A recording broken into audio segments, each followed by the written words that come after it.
अनुवाद। जो श्रद्धालु दिव्य ज्ञान में समर्पित हैं और जिसने इंद्रियों को वश में कर लिया है, वह इस ज्ञान को प्राप्त करने का अधिकारी है और इसे प्राप्त करते ही वह तुरंत आध्यात्मिक शांति को प्राप्त कर लेता है। आज का हमारा विषय है श्रद्धा।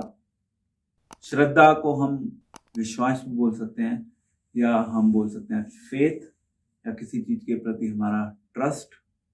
अलग अलग शब्दों से हम इस श्रद्धा शब्द को यूज करते हैं अपनी सोसाइटी में। जब हम बात करते हैं धर्म के ऊपर, तो ये शब्द बहुत कॉमनली हमारे समाज में इस शब्द का इस्तेमाल किया जाता है। और स्पेशली जब धर्म की बात आती है तो धर्म को लोग एक श्रद्धा या विश्वास तक ही सीमित कर देते हैं। तो श्रील प्रभुपाद कहते हैं कि ऐसा नहीं है कि जब श्रद्धा की बात आती है, श्रद्धा केवल धर्म तक ही सीमित है। इनफैक्ट हम इस संसार में कोई भी कार्य करते हैं तो उस कार्य के पीछे कहीं ना कहीं हमारा फेथ जुड़ा होता है।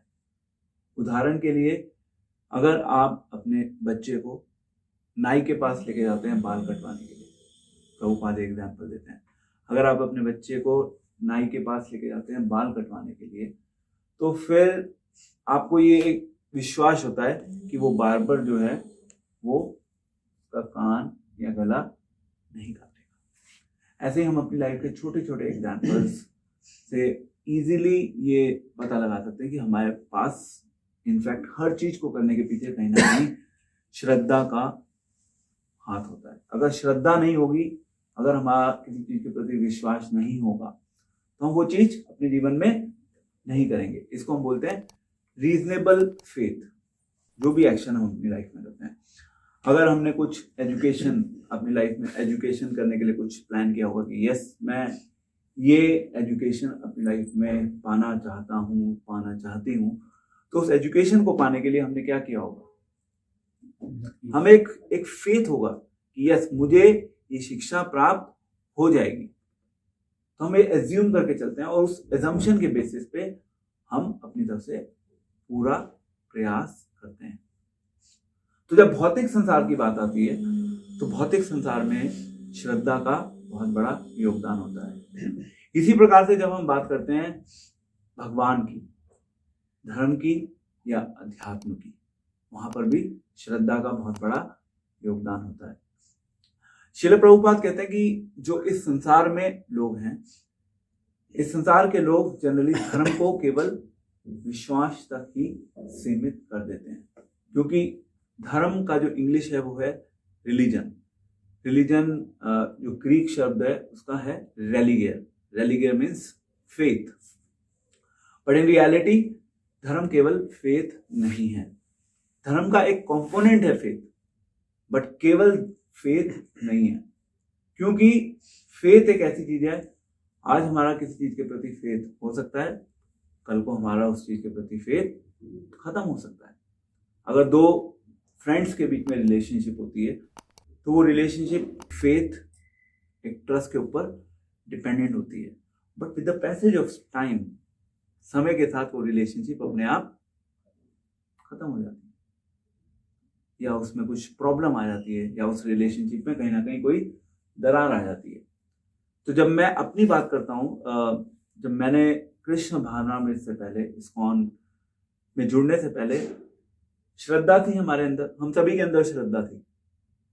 आपने भी कहीं ना कहीं अपने जीवन में धर्म का पालन किया होगा, किसी न किसी, सभी हम सब ने किसी ना किसी रूप में धर्म का अपने जीवन में पालन जरूर किया होगा, क्योंकि हमारे अंदर श्रद्धा थी।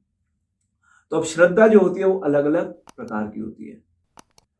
तो एक श्रद्धा होती है जिसको हम बोलते हैं ब्लाइंड फेथ। ब्लाइंड फेथ कहां से आता है? What is blind faith? कहता है ना कि आप इस धर्म का पालन करते हैं अपने जीवन में, तो ये जो धर्म का पालन आप कर रहे हैं ये तो केवल ब्लाइंड फेथ है।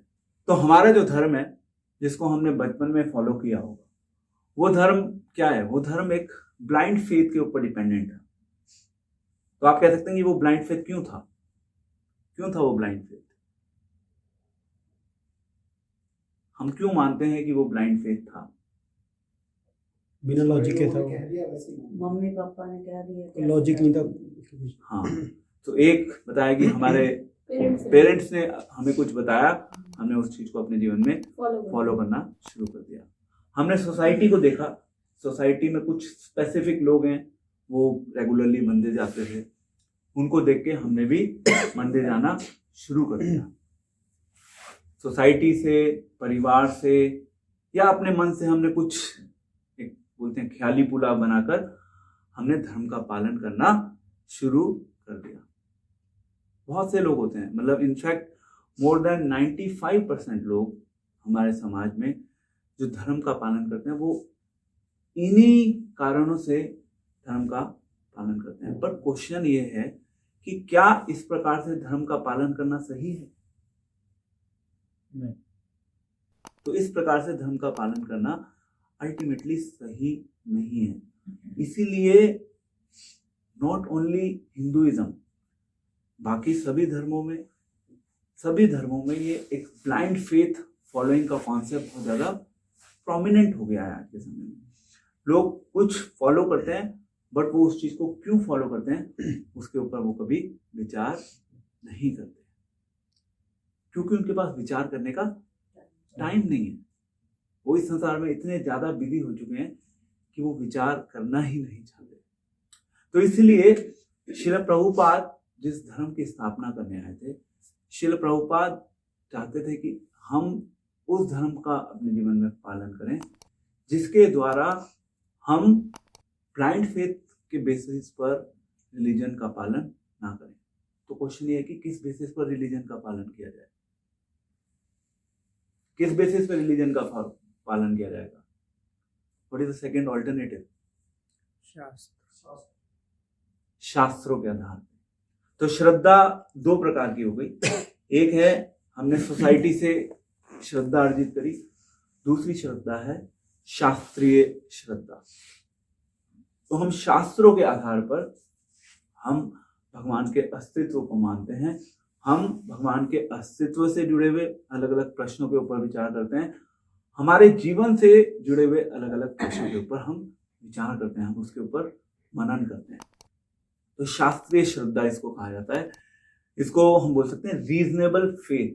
जब हम स्पिरिचुअल इंक्वायरी करना चाहते हैं तो हम रीजनेबल फेथ का प्रिंसिपल अपने जीवन में फॉलो करते हैं।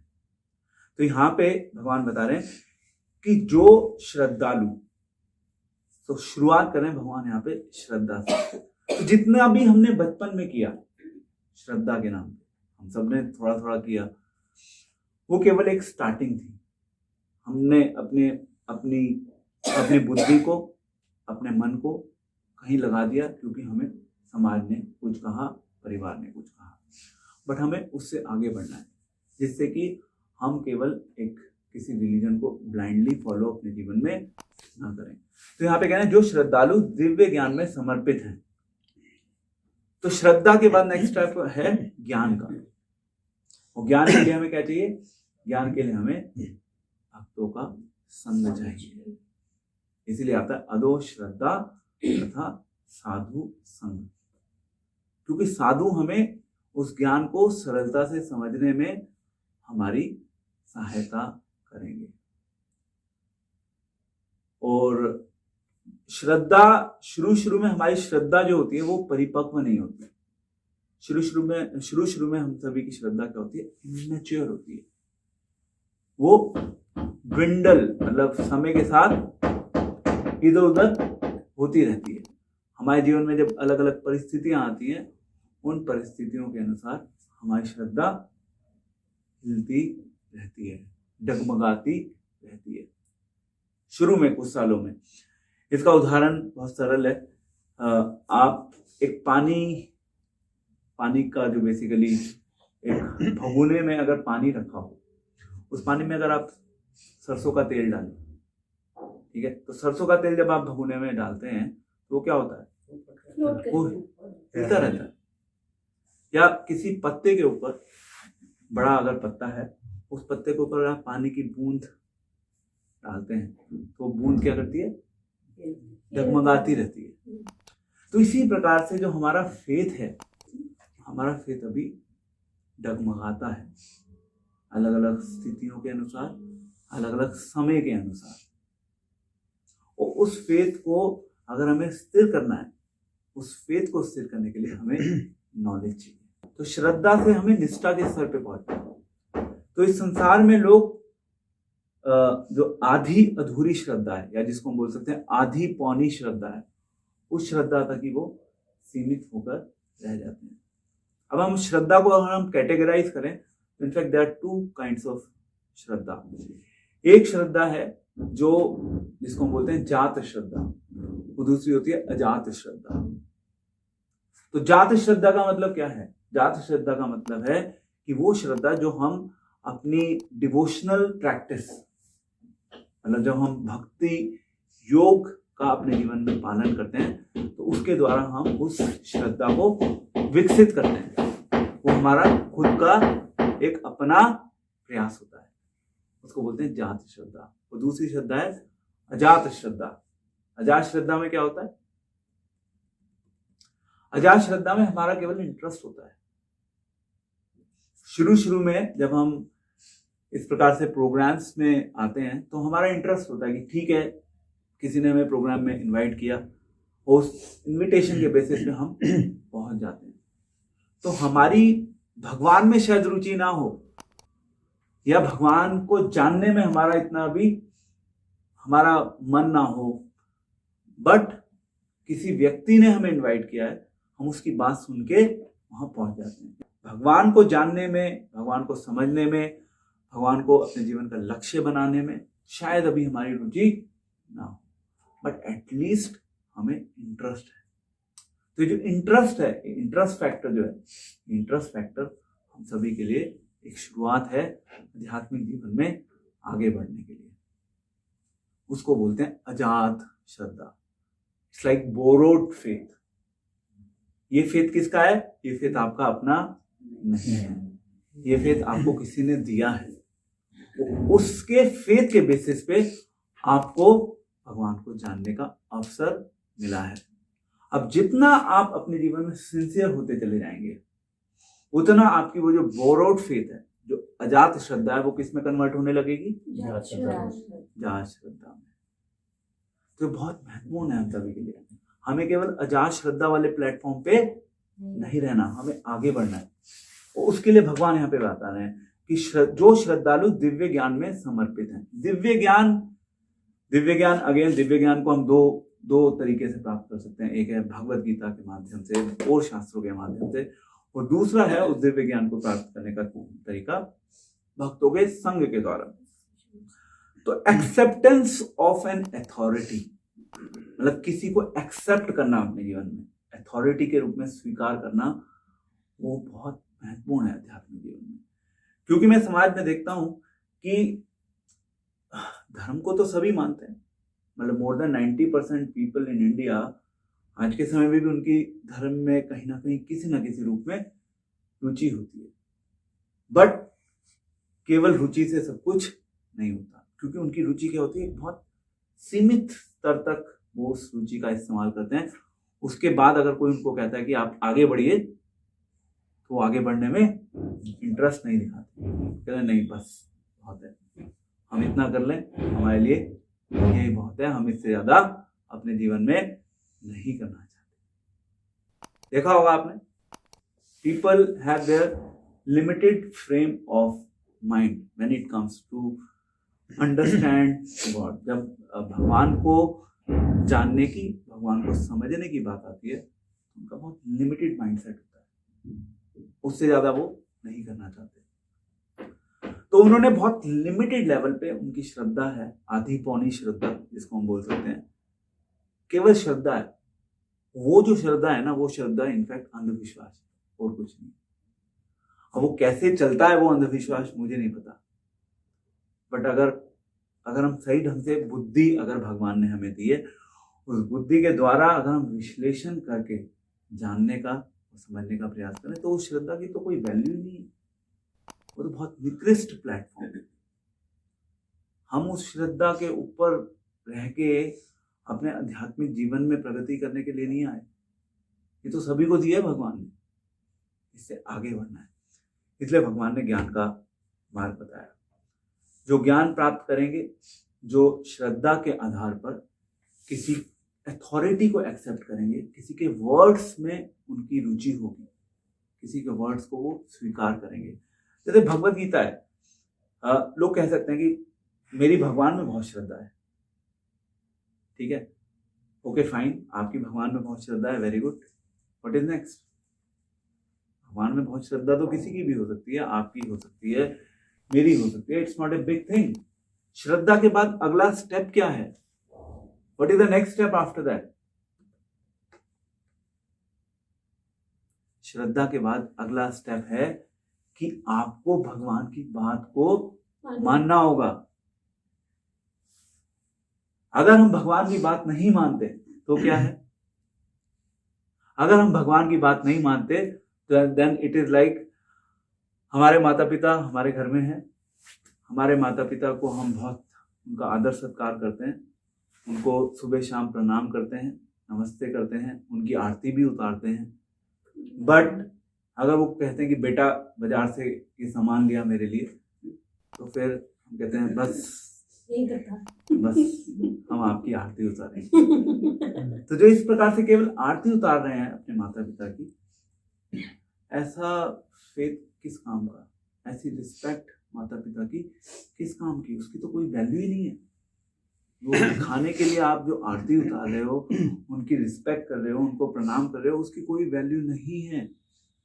तो इसी प्रकार से हमें भगवान में अगर श्रद्धा है, भगवान में श्रद्धा का अर्थ यही है कि हमें भगवान की बात को स्वीकार करना होगा।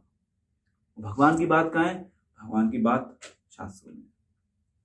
अगर हम भगवान की बात स्वीकार नहीं करते तो ये उसी प्रकार से हो गया जिस प्रकार से हम पेरेंट्स की केवल पूजा कर रहे हैं, पर पेरेंट्स की बात को स्वीकार करने के लिए रेडी नहीं है। So we don't have to fall in that category.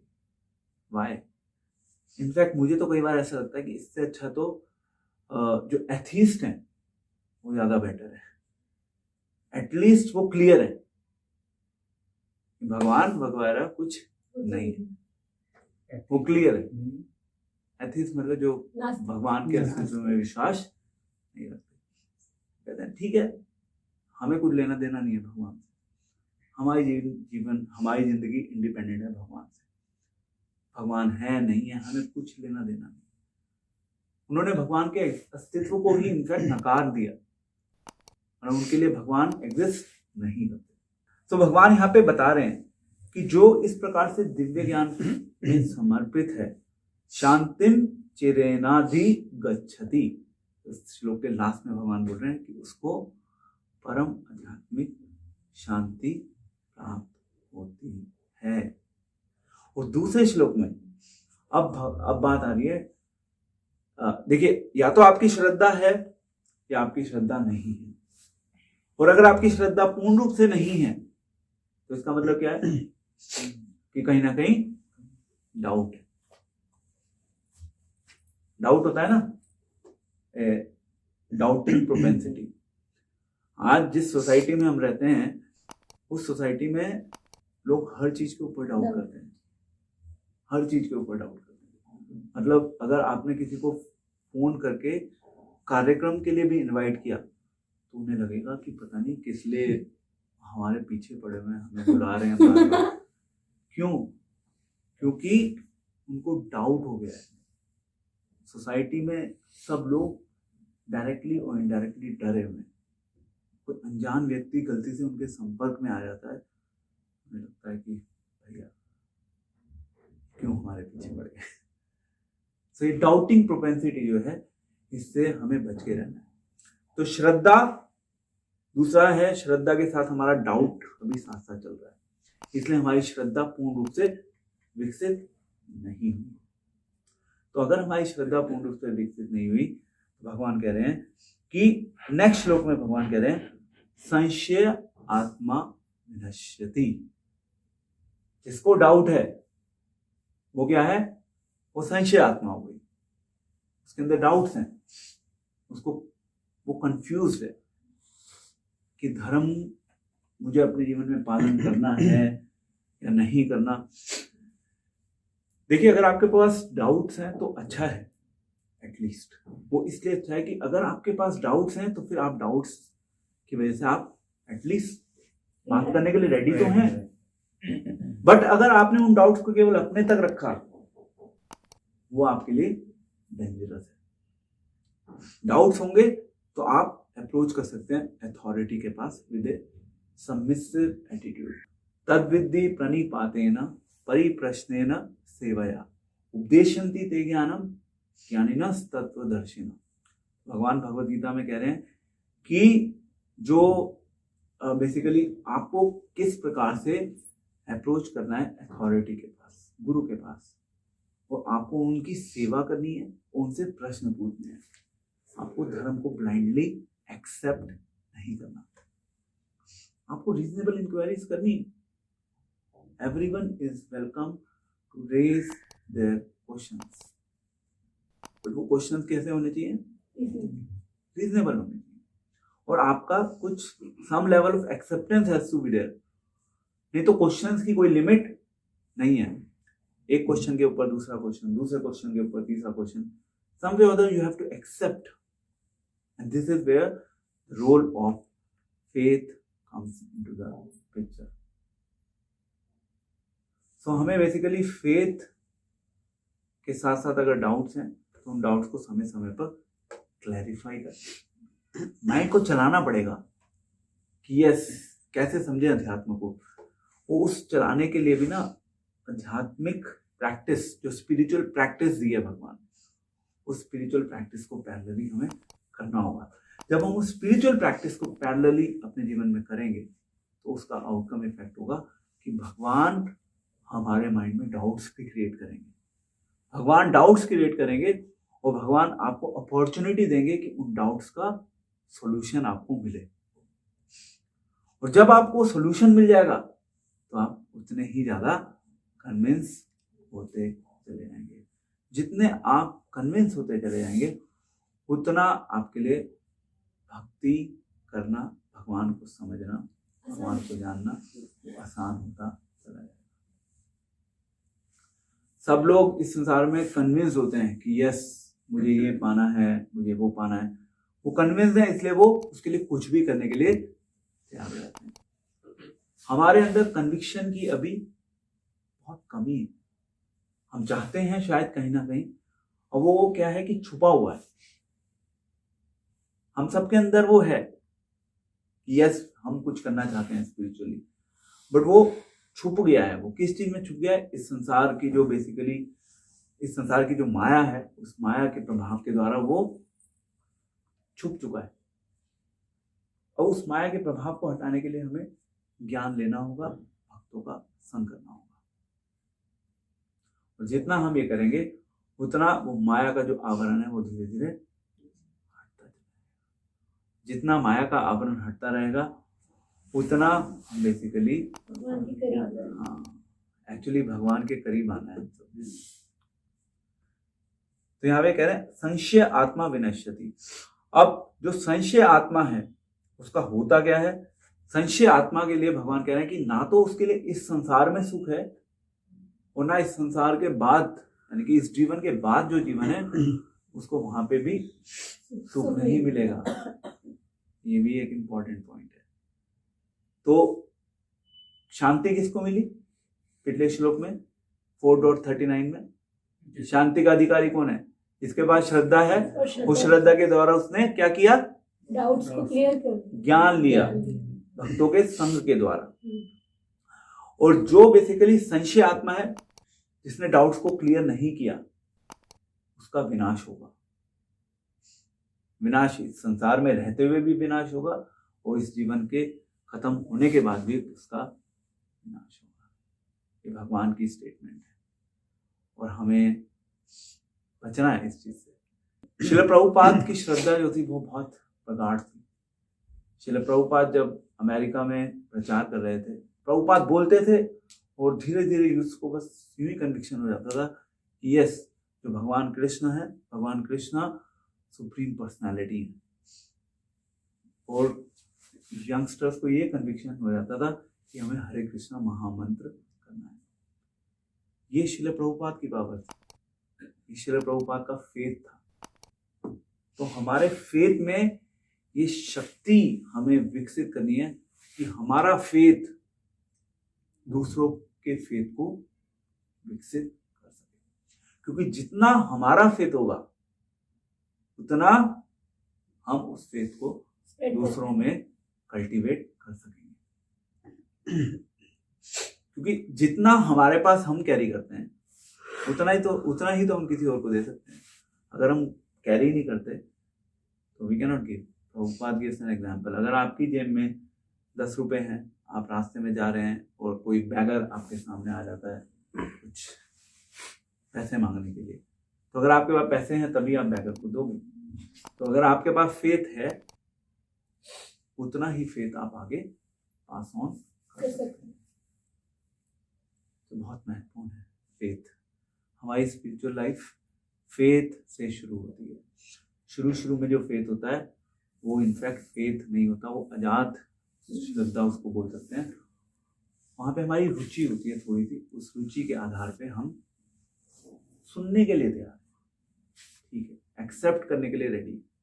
अगर हम एक्सेप्टेंस के जोन में हैं तो हमारे पास एक बहुत विशेष योग्यता है जो भगवान ने हमें दे दी है, क्योंकि बहुत कम लोग हैं जो इवन अभी एक्सेप्टेंस के जोन में है सोसाइटी में। मतलब आपको उसके ऊपर काम करना है। डाउट्स को खत्म कर दीजिए। डाउट्स का कोई रोल नहीं होना चाहिए हमारी लाइफ। हमें अपनी स्पिरिचुअल लाइफ को नरिश करना है। ये मत सोचिए कि कल क्या होगा, परसों क्या होगा, 2 साल बाद क्या होगा। जो होगा वो हो जाएगा, आप उसको रोक भी नहीं पाओगे। ये इस संसार का नियम है। हम अपनी तरफ से अलग अलग प्रयास जरूर करते हैं, but reality of life is कि जो होना है वो होके रहेगा। ना तो आप बदल सकते, ना मैं बदल सकता। आप केवल भक्ति के द्वारा इस संसार के होने और ना होने वाले खेल से अपने आप को बाहर निकाल सकते हैं, क्योंकि अल्टीमेटली इस संसार में होने वाला खेल और ना होने वाला खेल, वो दोनों ही हमारे लिए खतरनाक है। अल्टीमेटली केवल एक ही खेल है जो हमें सक्सेसफुल, जो हमें विनर बना सकता है इस संसार में, वो है भक्ति का खेल। तो हमें भक्ति का खेल खेलना है। बाकी खेल तो जैसे आने हैं वो आएंगे। अगर उन गेम्स में आपकी जीत होती है या आप हार जाते हैं, इससे कोई फर्क नहीं पड़ता। क्लियर है ये पॉइंट? ओके, सो आज का जो लेसन था वो हमारा श्रद्धा के ऊपर था। हम सभी को अपनी श्रद्धा को परिपक्व बनाना है। तो जैसे फ्रूट होता है, फ्रूट शुरू में क्या होता है, एक केवल सीड होता है। सीड को नर्चर किया जाता है, उसमें पानी भी दिया जाता है, वो धीरे धीरे ग्रो करने लगता है, उसको प्रॉपर सनलाइट मिलती है। जब वो ग्रो करने लगता है, नो वन कैन इमेजिन कि उस सीड में इतना अमेजिंग फ्रूट है। सीड अपने आप में कड़वा हो सकता है, और उसी सीड से आप देखिए कि उसका जो फ्रूट होता है वो कई बार इतना मीठा होता है। दिस इज लाइक ये भगवान की एक अमेजिंग क्रिएशन है कि कड़वे बीज में से मीठे फल निकल जाते हैं। नरिशमेंट भी, हाँ, प्रॉपर नरिशमेंट की आवश्यकता होती है। तो इसी प्रकार से हम सभी के अंदर कहीं ना कहीं एक स्पिरिचुअल क्रीपर है, भक्ति लता बीज, जिसको हम फेथ बोल सकते हैं। और उस फेथ को हमें नर्चर करना है, उसके लिए हमें पानी देना है। वो पानी है hearing and chanting, Shravan and कीर्तन। श्रवण एंड कीर्तन के द्वारा ultimately miracle happens in your life. हम सबको जब मिरेकल्स के एक्सपीरियंसेस होते हैं ना, तब पता चलता है कि यस, कृष्ण कॉन्शियसनेस कोई साधारण गेम नहीं है। तो चमत्कार है ये अपने आप में, कृष्ण भावनामृत में आना। हर किसी के बस की बात नहीं है। ऑलराइट, तो हमारा विषय श्रद्धा, इसको हम यहीं विराम देंगे। ओम अज्ञानतिमिरान्धस्य ज्ञानाञ्जनशलाकया चक्षुर्मिलितं येन तस्मै श्री गुरवे नमः। Thank you very much. Hare Krishna.